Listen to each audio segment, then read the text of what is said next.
మీ తెలుగు నేస్తం Telugu stop app వెంటనే play store, app store లో డౌన్లోడ్ చేసుకోండి. ప్రతిక్షణం అన్ని తెలుగు వార్త విశేషాలతో పాటు మీ లోకల్ ప్రాంత వార్తలు కూడా సులభముగా తెలుసుకోండి. యాదాద్రి భువనగిరి జిల్లా యాదగిరిగుట్ట తులసి కాటేజీ ప్రాంగణంలో జిల్లా అధికారులు అద్దె ప్రాతిపదికన ఏర్పాటు చేసిన నూతన junior civil judge first class judicial magistrate court భవనాన్ని శనివారం హైకోర్టు న్యాయమూర్తి, జిల్లా అడ్మినిస్ట్రేటివ్ జడ్జి జస్టిస్ ఈవి వేణుగోపాల్ ప్రారంభించారు. అనంతరం కోర్టు ఆవరణలో జడ్జిలు మొక్కలు నాటారు. ఈ కోర్టు పరిధిలోకి యాదగిరిగుట్ట, రాజాపేట మండలాలకు చెందిన సివిల్, క్రిమినల్ కేసులు రానున్నాయి. ఈ కోర్టుకు తాత్కాలిక న్యాయమూర్తిగా Aler junior civil court judge justice Sura Sumalatha వ్యవహరించనుండగా, నెలలోపు శాశ్వత జడ్జిని ప్రభుత్వం నియమించనున్నట్లు తెలుస్తుంది. ఈ కార్యక్రమంలో హైకోర్టు జడ్జిలు justice T Vinod Kumar, K Lakshman, K Sujana, Yadagirigutta bar association సభ్యులు పాల్గొన్నారు.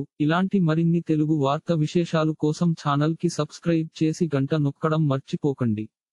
ఈ వీడియోని తోటి మిత్రులకి షేర్ చేయండి. మీ అభిప్రాయాన్ని కామెంట్ లో తెలపండి.